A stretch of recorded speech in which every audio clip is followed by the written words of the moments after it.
Have you ever seen a pair of biceps this big? It takes years of training, strict meal plans, precise calorie counts, and thousands of dollars invested, or it takes a bucket full of Synthol and steroids. While the majority of bodybuilders out there train hard, eat well, and push themselves to the limit, there are a select few individuals who opt for more controversial means of muscle gain. The use of questionable supplements has always been occurring in the shadows, but now we're going to bring it to the forefront of your attention. Gear up and let's take a look at some of the world's most impressive and fake bodybuilders.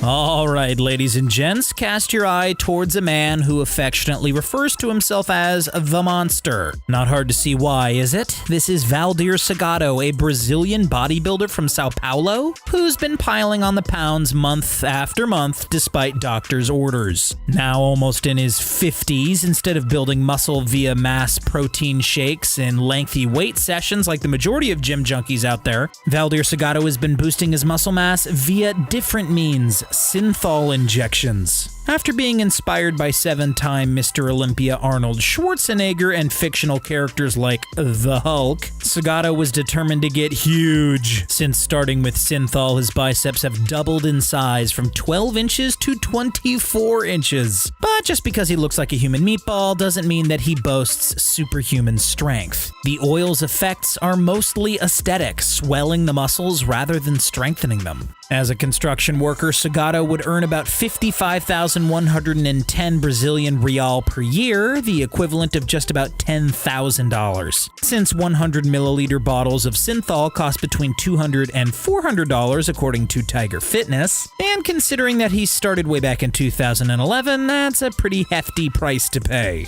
Just when you thought that a bigger bicep couldn't possibly exist, allow us to introduce you to the self-dubbed Iranian Hulk, aka Mustafa Ismail. The cannons on Valdir Salgado were about 24 inches. On the Iranian Hulk, the measuring tape shows 31 inches of thickness. Clearly, this guy's been eating his spinach. Actually, it's no thanks to green vegetables. The immense size is thanks to, yeah, you guessed it, Synthol injections. At least that's what the bodybuilding community seems to think. Admittedly, Mustafa does spend hours upon hours pumping iron at the gym. For 10 years, an entire decade, Mustafa woke up nearly every single morning at the crack of dawn, hit the gym at 5, broke a clinical sweat, and then did it all again in the evening. The workouts are complemented by a protein-heavy diet, chicken breasts out of the wazoo, and often 3 liters of protein shakes per day. So let's do some quick math. That's upwards of $10 per day in protein powder and $20 in protein-rich meats. If his gym membership is maybe $20 a week, then this Iranian Hulk offloads a tick under $12,000 per year in bulking costs, not including the rumored injections.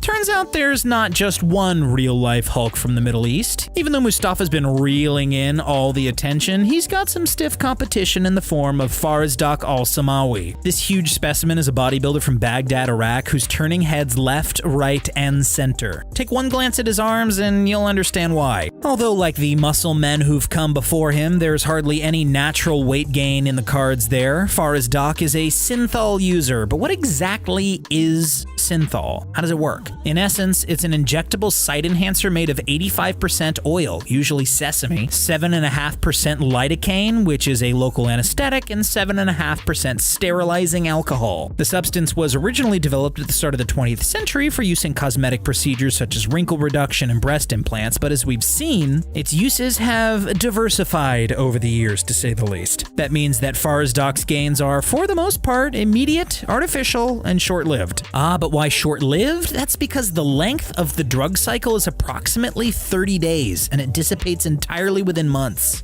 Joining us next on the giant bicep podium is a man by the name of Kirill Tereshin. The Russian bodybuilder, nicknamed Popeye for obvious reasons, managed to enlarge his arms by 10 inches or 26 centimeters in just a week and a half. However, Kirill Tereshin is also a perfect example of the risks associated with such unnatural muscle enhancement techniques. I won't get too into the nitty-gritty details, but to sum it up, he ended up needing surgery to remove some implants that had gone wrong. The main issue at hand was that that he opted for a cheap bulking method rather than steroids, Synthol, HGH, or good old-fashioned hard work, Kirill opted for a low-cost, high-risk series of petroleum jelly injections. You know, Vaseline. According to Dr. Dmitry Melnikov from the Sessionov Moscow State Medical University, Kirill's actions follow a trend where women in Russia are increasingly using petroleum jelly for cheap beauty fixes. As the man with the biggest biceps in Brazil, Arlindo de Souza has developed 29-inch cannons chock full of oil and alcohol. Despite having close friends who saw firsthand the devastating potential of excessive Synthol use, de Souza continues full steam ahead and has since garnered the appropriate nickname of The Mountain. But he can't lift trucks or break boulders with his fists, like the other bodybuilders we've seen so far today. If you can even call them that, the strength is nothing but an illusion. Evidently, this practice is a growing trend among Brazilian bodybuilders who can reportedly purchase the instant growth mixture in offbeat pharmacies across various spots throughout the nation. Sure, it's a cheap fix until the hefty surgery bills start piling up later.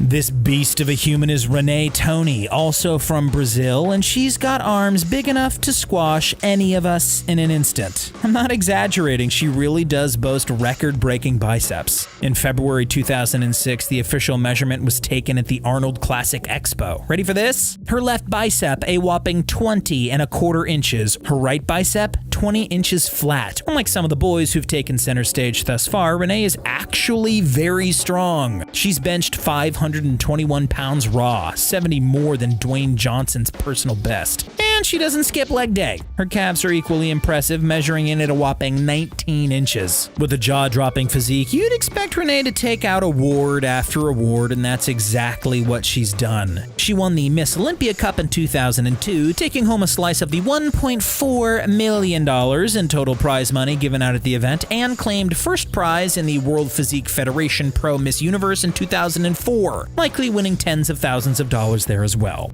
Speaking of the Olympia contests, who here's heard of Phil Heath, huh? He dominated the Mr. Olympia competition every year from 2011 to 2017, walking away as an official 7-time Mr. Olympia. Considering that first place usually comes with a $400,000 prize check, Heath would be staring down the barrel of upwards of $1 million in competition winnings alone. All up, the Seattle-based bodybuilder is worth $8 million, largely thanks to his bodybuilding DVDs, his apparel company, Gifted Athletics, and his supplement brand, Gifted Nutrition. Of course, many believe that Heath's success is helped by steroids. In fact, he all but admitted using steroids himself on camera when a YouTuber known as Profit Muscle confronted him and posed the question. Phil began answering honestly before his bodyguards stepped in and stopped the conversation. It's hard to outdo Phil Heath in the world of professional bodybuilding, but if anyone's gonna put him in his place, it's one of the most popular professional bodybuilders to date, none other than the legendary Arnold Schwarzenegger. With a staggering net worth of $400 million, Arnie has raked in cash from 7 Mr. Olympia titles, 1 Mr. Universe title, countless books and endorsements worth millions of bucks apiece, and of course, his infamous work in multiple Hollywood blockbusters. Not only has Arnie acknowledged using steroids during his years as a champion bodybuilder, but he's also stated that he has no regrets about taking performance-enhancing drugs during his prime. After all, they